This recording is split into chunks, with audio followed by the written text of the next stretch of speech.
बच्चों, हम लोग ये जो बैच चला रहे हैं वो टारगेट बैच है और ये 2023 को ध्यान में रखते हुए चलाया जा रहा है। किसको ध्यान में रखते हुए चलाया जा रहा है? 2023 को ध्यान में रखते हुए चलाया जा रहा है। और यूपीएससी और यूपीपीएससी के साथ साथ अदर जो भी वेरियस एग्जाम है जहाँ पर आपकी जीएस इंपॉर्टेंट होगी, जहाँ पर क्या होगी, जिस भी एग्जाम के लिए आपकी जनरल स्टडीज इंपॉर्टेंट होगी, वहाँ के लिए बैच बहुत इंपॉर्टेंट होने जा रहा है। तो कुछ बेसिक चीज़ों को हम लोग समझने की बात करते हैं। मैं जैसे टॉपिक है नेशनल इनकम। नेशनल इनकम क्या बताती है? दरअसल नेशनल इनकम का रीज़न क्या है, नेशनल इनकम क्या चीज़ हमसे बताने जा रही है, हम लोग उसकी बात करते हैं। दरअसल देखिए, दरअसल जो हमारी नेशनल इनकम है या जो राष्ट्रीय आय है हमारी, वो या इसका उपयोग किसी भी इकोनॉमी में देखा जाए तो एक बहुत ही समग्र रूप से आर्थिक गतिविधियों के मेजरमेंट के लिए हम लोग इसका यूज़ करते हैं, नेशनल इनकम का। जिस प्रकार किसी व्यक्ति की या किसी इंस्टीट्यूट की इनकम की गणना कर सकते हो, उसका कैलकुलेशन कर सकते हो, ठीक उसी प्रकार हम लोग क्या करेंगे, किसी देश की इनकम की भी गणना की जा सकती है। ठीक है, तो देश की इनकम को देखने के लिए अगर हम लोग बात करें तो वो कौन से व्यक्ति थे जिन्होंने सबसे पहले कहा था कि नेशनल इनकम अकाउंटिंग की बात की थी? अगर ऐसा कोई क्वेश्चन आता है नेशनल, है ना, तो साइमन कुजनेट्स आपको याद रखना है। क्या याद रखना है? साइमन कुजनेट्स को आप लोग याद रखेंगे। साइमन कुजनेट्स को राष्ट्रीय आय लेखांकन का जनक माना जाता है। इन्होंने क्या किया था? इन्होंने या इनको राष्ट्रीय आय लेखांकन का जनक मानते हैं, साइमन कुजनेट्स। ठीक है, साइमन कुजनेट्स को आप अच्छे से याद रखेंगे। अब जो दूसरी सबसे इंपॉर्टेंट बात है, जब भी आप राष्ट्रीय आय का लेखांकन करेंगे, जब भी आप राष्ट्रीय आय की अकाउंटिंग करेंगे, तो बहुत सारे तरीकों को समझने से पहले हम बात करते हैं कि हमें किसी भी इकोनॉमी की जो जो गतिविधियां हैं उसके बारे में डिटेल एनालिसिस होना चाहिए, उसकी डिटेल जानकारी होनी चाहिए। ठीक है, कि किस तरह से हमारी इकोनॉमी में इनकम का सर्कुलेशन होता है, ये बहुत इंपॉर्टेंट है। जैसे उत्पादन हो, उपभोग हो और निवेश। ठीक है, तीन चीजें याद रखनी है, उत्पादन, उपभोग और निवेश। वो किसी भी इकोनॉमी के लिए क्या होती हैं? वो तीन महत्वपूर्ण पिलर होते हैं। कौन कौन से?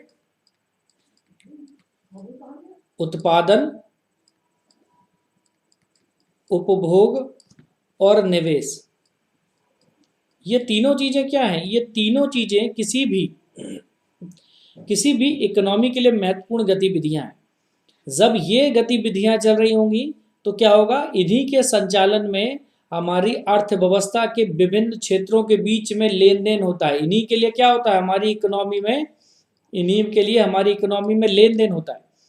और इन लेन देनों में आय और व्यय के प्रवाह का चक्रीय स्वरूप हो जाता है। तो ये जो लेन देन होता है ना, वो चक्रीय रूप में होता है, वो चक्रीय रूप में होता है। जैसे मैं आपको बताता हूँ, मोस्टली ये दो सिद्धांतों पर आधारित है।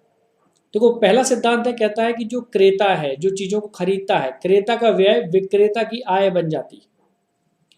जब मैं कोई चीज़ खरीदने के लिए गया, मान लीजिए मैंने कोई भी चीज़ खरीदी, ठीक है, तो मैं था और मैंने कुछ पैसे दिए, ठीक है, मैंने कोई पैसे दे के कोई चीज़ ली, तो एक दूसरा बंदा था, मैंने उसको पैसे दिए, बदले में उसने मुझे क्या दिया? उसने मुझे बदले में क्या दिया? मुझे कोई सामान दिया, उसने मुझे कोई सामान दिया। तो जो मेरी जो वैल्यू थी, मेरा खर्चा हो रहा है, मैं जब इसको पैसे दे रहा हूँ तो ये मेरा व्यय हो रहा है, व्यय हो रहा है। लेकिन जब ये कोई सामान मुझे दे रहा है, मैं व्यय कर रहा हूँ, जब ये सामान बेच रहा है तो उससे क्या हो रही है? इससे उसकी इनकम हो रही है, इससे उसकी आय हो रही है।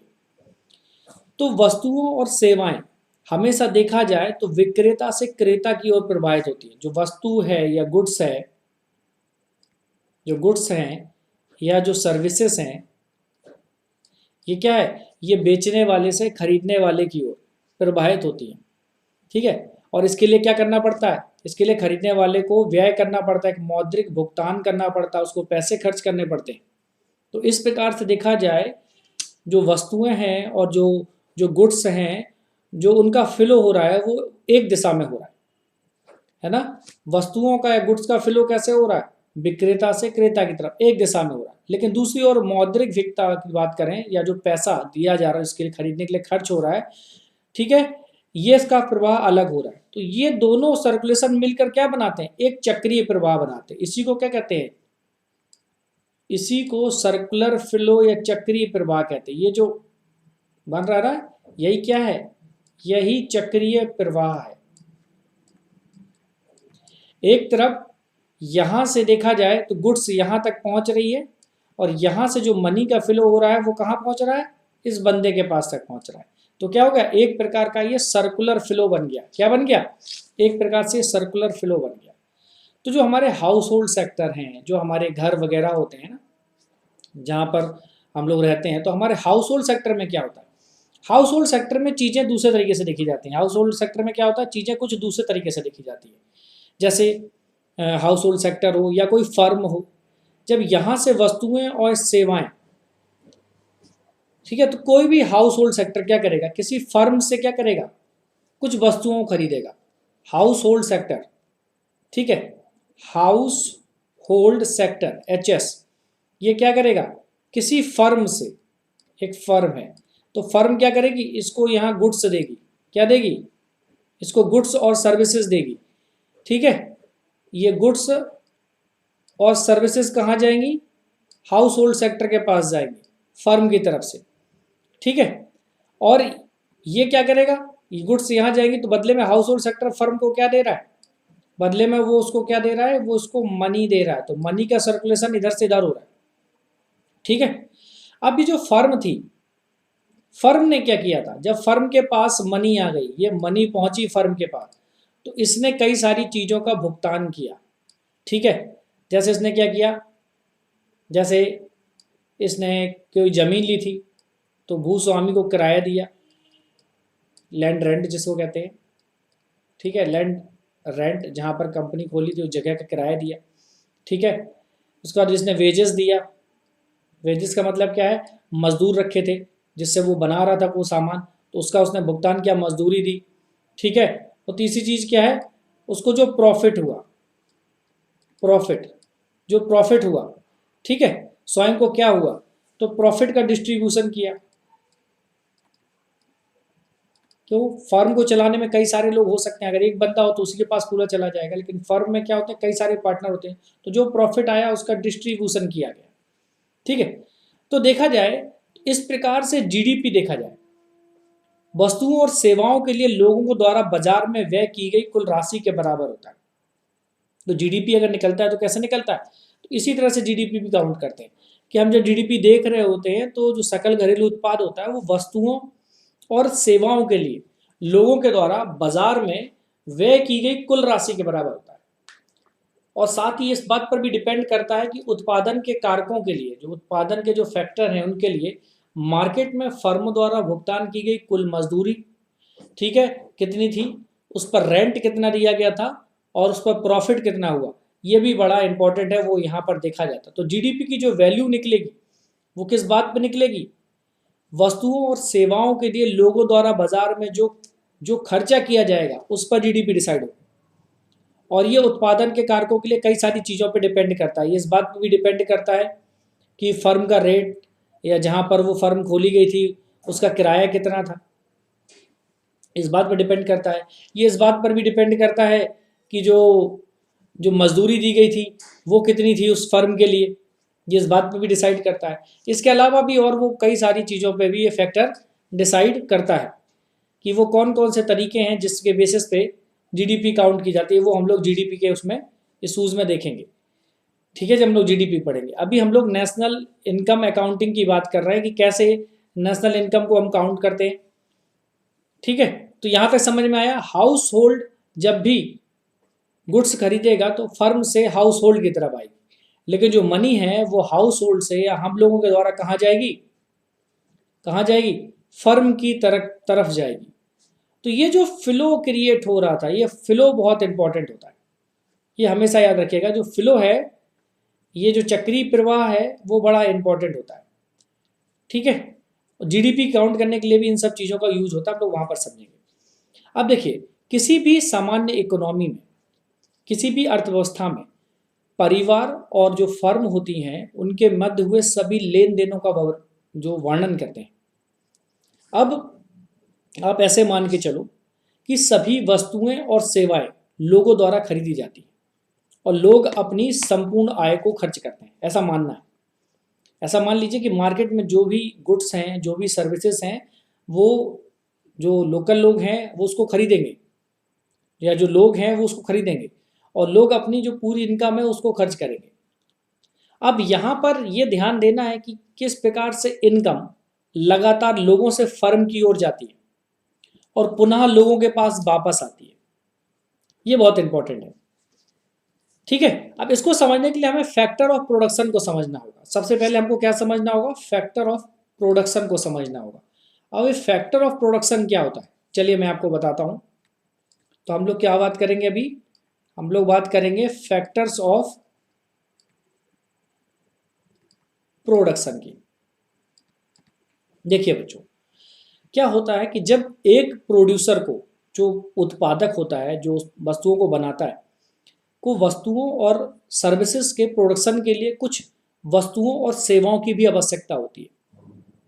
जैसे कोई चीज़ आपको बनानी है ना, आप प्रोड्यूसर हो, आपको कोई चीज़ का प्रोडक्शन करना है, तो उसके लिए भी हमें कुछ रॉ मटेरियल चाहिए होगा, है ना। हमें लैंड चाहिए होगा जहाँ पर हम बनाएंगे, हमें लेबर चाहिए होगा, हमें कुछ कैपिटल चाहिए होगा, और हमें कुछ कुछ एंटरप्रेन्योरशिप भी चाहिए होगी, है ना। मतलब हमको एक इंडस्ट्री चाहिए होगी। तो देखा जाए तो हम उत्पादन के साधनों की बात करते हैं। हम लोग जो गुड्स हैं और जो सर्विसेज हैं, अगर हम इसका प्रोडक्शन करने जाएंगे, क्या करेंगे? अगर हम इसका प्रोडक्शन करेंगे तो प्रोडक्शन के लिए हमें क्या चाहिए होगा? कुछ उत्पादन के साधन चाहिए होंगे जिनके द्वारा प्रोडक्शन किया जाएगा। क्या चाहिए होंगे? कुछ उत्पादन के साधन चाहिए होंगे। ठीक है, अब वो क्या हो सकते हैं? मोस्टली 4 होते हैं उत्पादन के साधन। पहली चीज लैंड, जहां पर उत्पादन किया जाना है वो जगह। दूसरा, जिनके द्वारा किया जाना है तो वो लेबर। और तीसरा, उत्पादन के साधन में जो खर्चा आएगा उसको क्या बोलते हैं बेटा? उसको कहते हैं कैपिटल। और जो फोर्थ सबसे इंपॉर्टेंट चीज है वो है एंटरप्रेन्योरशिप। क्या है? एंटरप्रेन्योरशिप, उसको आप उद्यमिता कहते हो। इतनी चीजें होनी चाहिए।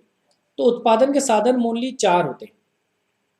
ठीक है, लैंड होगा, ठीक है, लेबर होगा, कैपिटल होगा, और एंटरप्रेन्योरशिप होगा। मान लीजिए हमें उत्पादन के लिए कुछ प्राकृतिक संसाधन चाहिए, तो प्राकृतिक संसाधन में क्या आ जाएगा? लैंड आ जाएगा। ठीक है, उत्पादन की प्रक्रिया के लिए हमें कुछ मानवीय समूह चाहिए, तो क्या आ जाएगा? वो लेबर आ जाएगा। ठीक है, इसके अलावा हमें पूंजी चाहिए। पूंजी क्यों चाहिए? पूंजी की नीड क्यों होती है? क्योंकि साधन चाहिए, जैसे मशीनरी वगैरह खरीदने के लिए क्या चाहिए आपको? है ना, खर्चा होगा ना जो, उसके लिए पूंजी चाहिए। लेबर की लेबर कॉस्ट देनी होगी, उसके लिए क्या चाहिए? पूंजी चाहिए। इंटरप्रेन्योरशिप चाहिए, क्यों चाहिए? क्योंकि इंटरप्रेन्योरशिप इसलिए चाहिए कि जो संसाधन है, उत्पादन के साधन है, उनको हम कैसे संगठित करेंगे। और इंटरप्रेन्योरशिप इसलिए भी चाहिए कि जोखिम कौन झेलेगा, कि जो उत्पादन में जो लॉस होगा शुरू में, तो उसके जोखिम को कौन वहन करेगा। तो वो एक इंटरप्रेन्योरशिप चाहिए, मतलब एक हमें उद्यमी चाहिए। ठीक है, एक हमें बिजनेसमैन बंदा चाहिए जो शुरू में क्या करेगा? उसके जोखिम को झेलेगा, प्रोडक्शन के जोखिम को। ठीक है, तो देखो मैंने आपको क्या बताया था कि जो मनी का सर्कुलेशन होता है, जो क्या होता है? मनी का जो फ्लो होता है, जो मनी फ्लो होता है ना, इसी को हम मेजर करते हैं, जिसको हम जीडीपी के द्वारा काउंट करते हैं। इसको कैसे करते हैं? जीडीपी के द्वारा हम इसको मेजर करते हैं, या इसको हम जीडीपी के द्वारा बच्चों काउंट करते हैं। तो किसी भी इकोनॉमी के लिए अगर आप इसकी गणना करोगे तो 2 तरीकों से कर सकते हो, कि लोगों द्वारा किए गए कुल व्यय। ठीक है, कि लोगों ने कितना व्यय किया है, लोगों का जो टोटल व्यय है, जो टोटल खर्चा है उसको।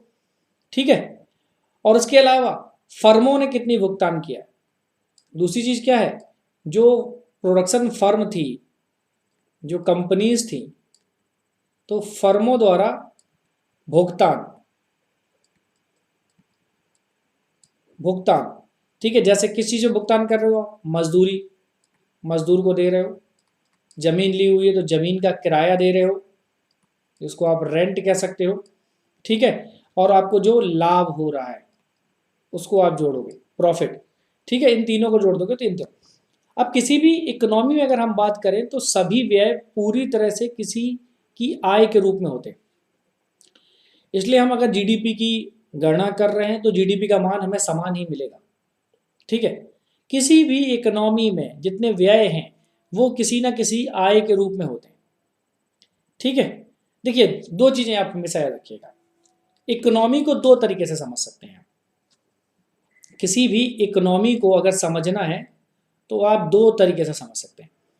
इकोनॉमी या तो ओपन होगी बच्चों या फिर क्लोज्ड होगी। ठीक है, इंपॉर्टेंट है, पहले इसको समझ लीजिए फिर हम लोग बात करेंगे फर्मों के भुगतान की। देखिए इकोनॉमी में दो चीज़ें होती हैं। जब ओपन इकोनॉमी होता है मतलब कि हमारे जो संबंध हैं किसी देश के, जो देश किसी भी नेशन के जो संबंध हैं वो दुनिया के अन्य देशों से होंगे और वो इकोनॉमिक रिलेशन होंगे। ठीक है, और दुनिया के अधिकतर देश इस समय ओपन इकोनॉमिक एग्जाम्पल है। और जिन इकोनॉमी में पूरी दुनिया के साथ कोई लेन देन नहीं होते हैं उन्हें हम क्लोज्ड इकोनॉमी कहते हैं। ठीक है, तो ऐसे समय में क्लोज्ड इकोनॉमी को ढूंढना बहुत कठिन है। तो एक वन इकोनॉमी या क्लोज्ड इकोनॉमी में हम देखेंगे कि उस देश की सीमाओं के अंतर्गत होने वाले आर्थिक गतिविधियों का ही हम विश्लेषण कर पाते हैं। क्योंकि ऐसी इकोनॉमी में आयात नहीं होगा, ऐसी इकोनॉमी में निर्यात नहीं होगा। ठीक है, ऐसी इकोनॉमी में विदेशी निवेश नहीं होगा। ठीक है, ये भी शून्य होगा। तो ये सारी चीजें क्लोज्ड इकोनॉमी में नहीं पाई जाती। जब क्लोज्ड इकोनॉमी में ये सारी चीजें नहीं मिल रही तो क्या होगा, इनका शून्य हो गया। लेकिन जब हम ओपन इकोनॉमी की बात करेंगे तो एक देश का आर्थिक लेन देन दूसरे देश के साथ होता है और इसमें विदेशी क्षेत्र जुड़ा हुआ होता है। आयात होता है, यहाँ पर निर्यात होता है, विदेशी निवेश होता है, विनिमय भी होता है। विनिमय मतलब विदेशी मुद्रा का विनिमय होता है। ठीक है, तो चूंकि हमारा टॉपिक क्या था, हमें नेशनल इनकम अकाउंटिंग को देखना था, तो ये थोड़ी बेसिक चीजें थी, हमें समझनी जरूरी थी, इसलिए हम नेशनल इनकम अकाउंटिंग की अब बात करते हैं। देखिए अगर आप इंटरनेशनल कंपैरिजन करेंगे, अगर आप नेशनल इनकम को निकालना चाहते हैं तो अगर हम इसका इंटरनेशनल कंपैरिजन करेंगे तो क्या देखेंगे कि किसी देश की इकोनॉमी की जो ग्रोथ रेट है, जो समृद्धि दर है, वो उस देश के विकास का मापक है। ठीक है, किसी भी इकोनॉमी की समृद्धि दर, किसी भी इकोनॉमी की, किसी भी देश की जो समृद्धि दर है, जिस गति से वो विकास कर रहा है, समृद्धि दर क्या बताती है, वो ये बताती है कि देश का विकास कैसा हो रहा है। समृद्धि दर क्या बताती है बच्चों, समृद्धि दर ये बताती है कि आपके देश का विकास कैसा हो रहा है। ठीक है, तो ये जो इसका यूज है, समृद्धि दर का प्रयोग, इसका प्रयोग किस लिए करते हैं, समृद्धि दर का प्रयोग कि किस प्रकार के जीवन स्तर है, कैसे लोगों का जीवन स्तर कैसा है। समृद्धि दर से कैसा पता लगता है कि जीवन स्तर कैसा है, लोगों का जीवन स्तर कैसा है। ठीक है, दूसरी चीज क्या करेंगे, ये तो इंटरनेशनल कंपैरिजन करते हैं हम देशों के बीच में। ठीक है, दूसरी बात हम लोग जो करते हैं वो है बिजनेस डिसीजंस। ठीक है, अब हम ये देखते हैं किसी भी इकोनॉमी में अर्थव्यवस्था के जो क्षेत्र हैं, ठीक है, उसमें किस प्रकार का संबंध है। जैसे कि जो बिजनेसमैन है उसका भविष्य में उत्पादन के लिए योजना निर्माण कैसा होना चाहिए, ये चीजें देखेंगे। तीसरी चीज हम लोग क्या बात करेंगे, तो ये बात हो गई बिजनेस डिसीजन की। ठीक है, अब जो तीसरी इंपॉर्टेंट चीज हम लोग बात करेंगे कि पॉलिसी का फॉर्मुलेशन कैसे होगा। पॉलिसी फॉर्मुलेशन मतलब नीति निर्माण कैसे होगा। देखिए हमारी इकोनॉमी में बात करें या किसी भी इकोनॉमी में बात करें, जब इनकम और रिसोर्सेस के डिस्ट्रीब्यूशन पर हम लाइट डालते हैं तो हमें एक बात समझ में आती है कि जिसमें सरकार क्या करती है, सरकार देश में समानता को बढ़ावा देने का काम करती है और विकासात्मक कार्यों के लिए संसाधनों के समुचित आवंटन में भी मदद करती है। ठीक है, अब पॉलिसी जो ठीक है आपने बना दी कि संसाधनों का समान वितरण करना, तो पॉलिसी का मूल्यांकन या पॉलिसी का इवैल्यूएशन कैसे होगा, पॉलिसी का इवैल्यूएशन कैसे होगा। ठीक है, अब क्या करते हैं, इवैल्यूएशन ये बताता है कि जो हमने आर्थिक उपलब्धियां हासिल की उनमें हम कितने सफल हुए और कितने विफल हुए। तो देखा जाए यह सरकारी नीति के मूल्यांकन में लोगों की मदद करता है इवैल्यूएशन। ठीक है, हमने ये सारी चीजें की, उसके बाद हम इंपॉर्टेंट बात करते हैं कि किसी भी इकोनॉमी में नेशनल बजट कितना है। जो बजट होगा वो भी तो नेशनल इनकम को डिसाइड करेगा।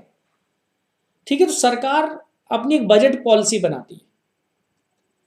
बजट पॉलिसी इस बात में हेल्प करती है कि आय और जो रोजगार है, ठीक है, आय और रोजगार की जो अनिश्चितता है उसको दूर करने के लिए सरकार क्या करती है, एक नेशनल इनकम अकाउंटिंग की बात करती है और उसी के अनुसार अपनी कर और उधार लेने के लिए एक पॉलिसी बनाती है। एनुअल बजट क्या बनाती है, आय और व्यय का एक प्रकार का खर्चा होता है। ठीक है, तो किसी भी अर्थव्यवस्था में मंदी है या मुद्रास्फीति की समस्या है या सरकार का बजट है वो घाटे वाला है या फिर अधिशेष वाला है, वो एनुअल बजट से तय होता है। ठीक है, इसके अलावा जो नेशनल इनकम है वो एक चीज और बताती है कि राष्ट्रीय व्यय कैसा होना चाहिए, ये इसमें भी बहुत हेल्पफुल है। राष्ट्रीय आय के आंकड़े हमें यह भी बताते हैं कि राष्ट्रीय व्यय को निवेश और उपभोग में कैसे विभाजित करें, कि कहाँ निवेश करना है, कहाँ उपभोग में इसका खर्च करना है। तो आप समझ सकते हैं कि जो नेशनल इनकम अकाउंटिंग से अर्थव्यवस्था की कई सारी, आप कह सकते हो अर्थव्यवस्था को एक बड़े स्तर पर समझने में मदद मिलती है। अब जो सबसे इंपॉर्टेंट चीज है, कॉन्सेप्ट ऑफ नेशनल इनकम क्या है। Concept of national income, concept of national income है क्या। जब भी हम इस बात की बात करें कॉन्सेप्ट की, तो देखिए समय के साथ साथ नेशनल इनकम की गणना में कई तरीके के सुधार हुए। ठीक है, हम लोग मोस्टली 4 कॉन्सेप्ट को याद करते हैं नेशनल इनकम के लिए। मोस्टली 4 कॉन्सेप्ट हैं। ये जो 4 कॉन्सेप्ट हैं जो आपने सभी को पता है, जिससे नेशनल इनकम को हम लोग काउंट करेंगे। एक होती है बेटा जीडीपी, एक होती है दोस्तों जीएनपी, इसके अलावा एनडीपी और एक होती है एनएनपी। हम लोग इसको भी डिटेल में देखेंगे। तो अगर हम लोग जीडीपी की बात करें, जीडीपी सबसे पहले हम जीडीपी की बात करते हैं। इसको क्या बोलते हैं, ग्रॉस डोमेस्टिक प्रोडक्ट। इसको क्या कहते हैं, ग्रॉस डोमेस्टिक प्रोडक्ट।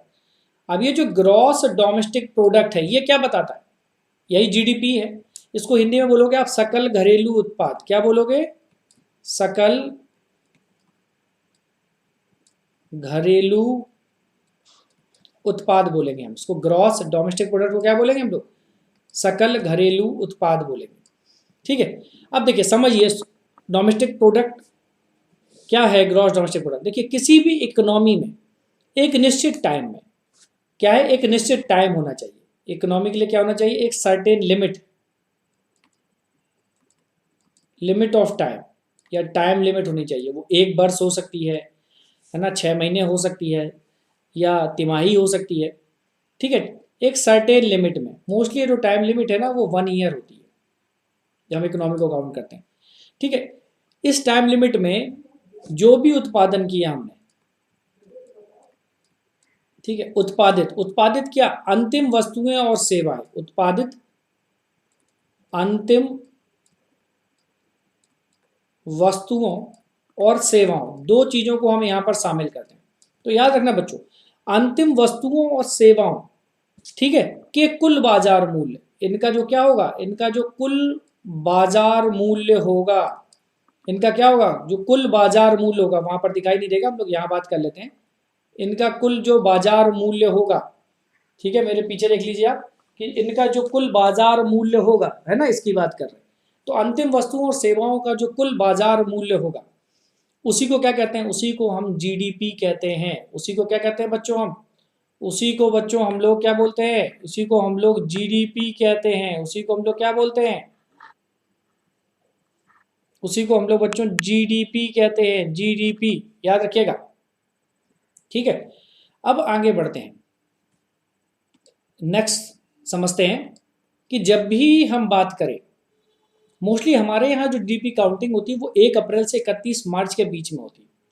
तो याद रखना, किसी देश की घरेलू सीमा के अंतर्गत, ग्रॉस डोमेस्टिक बोल रहे हैं, घरेलू सीमा के अंतर्गत निवासियों और गैर निवासियों द्वारा, देखिए हम क्या बात कर रहे हैं, मान लीजिए ये एक इंडिया का अपना मैप है, ठीक है, ये अपना इंडिया का मैप है अपने इसमें, चलो पाकिस्तान को भी पूरा इंक्लूड कर लिया, ये पूरा अपना मैप है,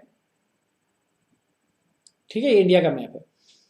अब ये क्या है, जब भी हम बात करेंगे, ठीक है, इंडिया का मैप है, अब यहां पर देखेंगे 2 प्रकार के लोग रहते हैं, एक हम लोग रहते हैं सिटीजन्स, जो निवासी होते हैं, और एक रहते हैं नॉन सिटीजन्स, जो विदेशी लोग होते हैं, ठीक है, मतलब निवासी और गैर निवासियों द्वारा एक वर्ष में उत्पादित, इन दोनों के द्वारा जो टोटल प्रोडक्शन किया जा रहा है, इन दोनों के द्वारा जो क्या हो रहा है, जो टोटल प्रोडक्शन हो रहा है, क्या हो रहा है, जो टोटल प्रोडक्शन हो रहा है किसका, गुड्स और सर्विसेज का, गुड्स प्लस सर्विसेज का जो प्रोडक्शन हो रहा है, ठीक है, तो इनकी जो वैल्यू होगी, इनकी जो मौद्रिक वैल्यू होगी, इनका वैल्यू, ठीक है, अगर सरल शब्दों में कहें तो किसी व्यक्ति या फर्म की राष्ट्रीयता पे हमें बात नहीं करनी है, वो विदेशी कंपनी हो सकती है या अपने यहाँ की हो सकती है, लेकिन एक घरेलू सीमा के अंदर अगर आप प्रोडक्शन कर रहे हो तो हम इसको जीडीपी में काउंट करेंगे। देखो एक एग्जाम्पल समझो, एग्जाम्पल मैं आपको बताता हूँ, आपको अच्छे से समझ में आ जाएगा। एग्जाम्पल को ऐसे समझिए कि एक कोई कंपनी है, कोई रूस की कंपनी है या अमेरिका की कंपनी, एक अमेरिकन कंपनी द्वारा भारत में कुछ कारों को बनाया गया, तो वो जो कारों की वैल्यू है वो भारत के जीडीपी में शामिल होगी, ठीक है, लेकिन टाटा मोटर्स, अपने यहाँ की कंपनी है टाटा मोटर्स, अगर वो भारत में कारों को बनाती है तो उसकी भी जो कारों की वैल्यू होगी वो क्या होगी, वो भारत के जीडीपी में शामिल होगी। लेकिन एक बात ध्यान रखिएगा, लेकिन वही टाटा मोटर्स अगर ब्रिटेन में जाती है और वहां जाके जगुआर कार बनाती है, समझ, अब वो प्रोडक्शन कहाँ कर रही है, वो ब्रिटेन के अंदर जाके कर रही है, तो उसका वो हम जीडीपी में शामिल नहीं करेंगे। तो याद रखिएगा, जीडीपी केवल वस्तुओं और सेवाओं के अंतिम उत्पादन को संदर्भित करता है।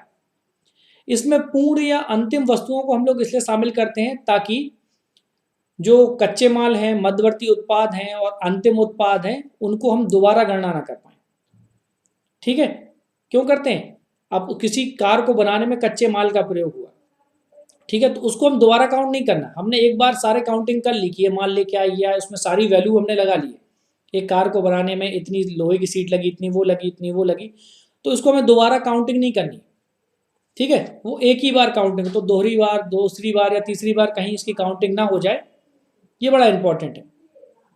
तो इकोनॉमिक और जो डोमेस्टिक टेरिटरी होती है ना, वो बड़ी इंपॉर्टेंट है। देखो, एक होता है सिस्टम ऑफ नेशनल अकाउंट्स, यहां पर हम बात करते हैं घरेलू सीमा को आर्थिक सीमा के रूप में परिभाषित किया जाता है, ठीक है, मतलब इकोनॉमिक और डोमेस्टिक टेरिटरी के रूप में इसको हम परिभाषित करते हैं। जब भी आप राष्ट्रीय आय की बात कर रहे हो तो राष्ट्रीय आय के जो अकाउंटिंग में है, इसका अर्थ और एक अपनी वैल्यू है।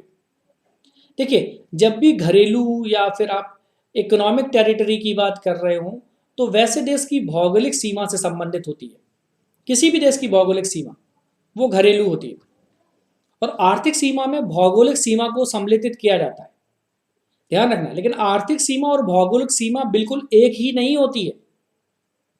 अब अगर आर्थिक सीमा की बात कर रहे हो तो देखो, जैसे एयर स्पेस है या वाटर टेरिटरी है, जिस पर आप मत्स्यन कर सकते हो, मतलब मछली पालन कर सकते हो, ईंधन या खनिज दोहन का आपको अधिकार हो सकता है, अगर समुद्र में कहीं ऑयल वगैरह है तो आप वो भी निकाल सकते हो, ठीक है, तो इसको हम टेरिटोरियल वाटर टेरिटरी कह देते हैं। लेकिन अब विदेशी क्षेत्र को डालो आप, या टेरिटोरियल इनक्लेव्स की बात कर रहे हो, विदेशी अंतर क्षेत्र की बात कर रहे हो, जैसे दूतावास, हमारे इंडिया के दुनिया में जहां जहां पर दूतावास है वो क्या है, वो टेरिटोरियल इनक्लेव्स हैं। दूसरे देशों के हमारे यहाँ है वो भी क्या है, उन देशों के टेरिटोरियल इनक्लेव्स हैं, विदेशी अंतर क्षेत्र हैं, मिलिट्री बेस हो। एक होता है फ्री जोन, फ्री जोन का कॉन्सेप्ट आपको बताता हूँ। फ्री जोन क्या होता है, देखो जैसे समुद्र में आप कोई काम कर रहे हो, कोई इंडस्ट्रीज लगाए हो, तो समुद्र के थ्रू आप क्या कर रहे हो, किसी सामान को एक देश से दूसरे देश में ले, तो उस पर क्या लगता है, कस्टम ड्यूटी लगता है। मतलब देश की सीमा में दूसरी सरकारों या देशों के विदेशी अंतर क्षेत्र नहीं आएंगे। देश की सीमा में, अब मान लीजिए पाकिस्तान का दूतावास अगर भारत के दिल्ली में खुला हुआ है, तो वो देश की सीमा नहीं माना जाएगा, भारत की सीमा नहीं मानी जाएगी। ठीक है, तो भारत की सीमा क्या नहीं है, वो एम्बेसी नहीं है दूसरे देश की, ठीक है, जिनमें उनके दूतावास हैं। ठीक है, या इसके अंतर्गत अंतर्राष्ट्रीय संस्थाएं या उनके कार्यालय या मिलिट्री बेस, वो भी नहीं आएंगे। ये सबको फ्री जोन डिसाइड किया गया। तो विभिन्न अंतर्राष्ट्रीय संस्थाएं, ठीक है, उनके कार्यालय या अन्य देशों के मिलिट्री बेस कहीं पर बने हुए हैं, तो वो भी क्या है, वो मुक्त क्षेत्र माने जाते हैं। मेरी बात थोड़ा ध्यान से समझिएगा। जहां तक विभिन्न अंतर्राष्ट्रीय संस्थाओं की हम लोग बात कर रहे हैं, तो क्या है, वो जिस देश में भी है वो फ्री जोन है। अब जहां तक हम लोग बात कर रहे हैं आर्थिक सीमा का, इकोनॉमिक टेरिटरी का, तो इसमें किसी देश की भौगोलिक सीमा का वह भाग सम्मिलित नहीं होगा जो दूसरे देशों को विदेशी अंतर क्षेत्र के रूप में, दूतावास के रूप में या कार्यालय बनाने के लिए आपने दिया है, या फिर किसी अंतर्राष्ट्रीय संगठन को दिया है आपने, तो वो उसमें शामिल नहीं करेंगे। अगर इस हिसाब से देखें तो आर्थिक सीमा भौगोलिक सीमा से छोटी होगी, पर इसमें विश्व के अन्य देशों के लिए ऐसे हिस्से जो किसी देश को मिलिट्री बेस, दूतावास के रूप में, विदेशी अंतर क्षेत्र के रूप में प्राप्त हुए हैं, उन्हें देश की आर्थिक सीमा में शामिल किया जाएगा। ठीक है, जिसके वो हैं दूतावास वहां। ठीक है, तो घरेलू सीमा में क्या क्या चीजें आएंगी समझिए। देश की भौगोलिक, राजनीतिक और समुद्री सीमा होगी घरेलू सीमा। मछली पकड़ने की नौकाएं आपकी होंगी, दो या दो से अधिक देशों के मध्य चलने वाले जहाज भी आपकी आर्थिक और घरेलू सीमा में आएंगे। पेट्रोलियम और गैस अन्वेषण के लिए समुद्र में स्थित जो स्थान होंगे वो आएंगे। देशों के विदेशों में दूतावास जो होंगे वो भी क्या आएंगे, उस देश के जिसके दूतावास हैं उसकी आर्थिक और घरेलू सीमा में आएंगे। अब देखो एक एग्जांपल समझाता हूं मैं आपको। जैसे ऑटोमोबाइल की वैल्यू में पहले से ही उसके निर्माण के लिए उपयोग में लाए जाने वाले इस्पात, कांच और अन्य वैल्यू को शामिल करते हैं। ठीक है, तो फाइनल आउटपुट या अंतिम उत्पाद का मतलब ही होता है कि अंतिम उपभोग के लिए क्रय किए गई वस्तुएं और सेवाएं। ठीक है, अब एक होती है इंटरमीडिएट गुड्स। ये क्या होती हैं, ये इंटरमीडिएट गुड्स होती है, फैक्टर्स ऑफ प्रोडक्शन भी कहते हैं इसको, रॉ मटेरियल्स भी कह सकते हैं। मतलब किसी अन्य प्रोडक्ट को बनाने में इनका यूज किया जाता है, तो वो इंटरमीडिएट गुड्स हैं। ठीक है, अब हम लोग बात कर रहे थे दो या तीन बार किसी चीज को काउंट नहीं करते, इसलिए फाइनल वैल्यू को काउंट करते हैं। समझिए हमारी बात। डबल काउंटिंग से बचने के दो तरीके हैं। पहला, केवल अंतिम उत्पाद के मूल्य की गणना करो, समझे। दूसरी चीज, किसी वस्तु के उत्पादन के आरंभिक चरण से लेकर जब वो शुरुआत हुई थी, उसका प्रोडक्शन शुरू के लिए हुआ, उसके लास्ट स्टेज तक जो मूल्य वर्धन हुआ है, जो वैल्यू ऐड हुई है, उसकी गणना करो। तो सिर्फ वैल्यू ऐड को आपको याद करना है। उसके बाद उस वस्तु के का जो जो सेल प्राइस है उसमें से इंटरमीडिएट गुड्स के वैल्यूज को घटा देना है। ठीक है, तो अब ये कैसे तय होगा कि कोई वस्तु इंटरमीडिएट है या अंतिम है। ये इस बात पर निर्भर करता है कि कोई वस्तु उत्पादन प्रक्रिया में प्रयोग में आ रही है या उपभोग हेतु प्रयोग आ रही है। अगर उत्पादन प्रक्रिया में आ रही है तो वो इंटरमीडिएट है, उपभोग के लिए आ रही है तो वो अंतिम होगी। ठीक है, मेरी बात समझ में आ रही होगी। तो एक ही वस्तु किसी स्थिति में अंतिम होगी तो दूसरी स्थिति में वह इंटरमीडिएट भी हो सकती है। जैसे मैं आपको बताता हूं, जैसे आप बेकरी में जाते हो, बेकरी में ब्रेड बनाने में प्रयोग आने वाला आटा क्या है, इंटरमीडिएट गुड्स है। लेकिन घर में ही अगर आप उस आटे से रोटी बना देते हो तो वो क्या है, वो फाइनल प्रोडक्ट है। ठीक है, मतलब आटा क्या है, फिर अंतिम उत्पाद हो गया वो रोटी, आटा।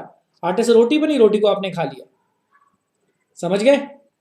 लेकिन अगर आटे से हमने क्या बना दिया, ब्रेड बना दी, ठीक है, तो वहां पर आटा क्या हो जाएगा, एक इंटरमीडिएट गुड्स हो जाएगा। बात समझ में आ गई। तो हमें इस प्रकार से काउंटिंग करनी होती है जीएनपी की, और जीएनपी की अकाउंटिंग इस तरह से किया जाता है।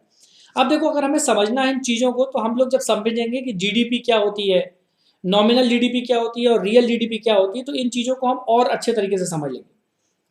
तो बच्चों, उम्मीद करते हैं कि यहाँ पर आपको बहुत अच्छे समझ में आया होगा। अगर आपको कोई दिक्कत है तो कमेंट बॉक्स में कमेंट करें और इस वीडियो को यूट्यूब पे भी अपलोड कर दिया जाएगा। चलिए फिर मिलते हैं नेक्स्ट क्लास में। जय हिंद,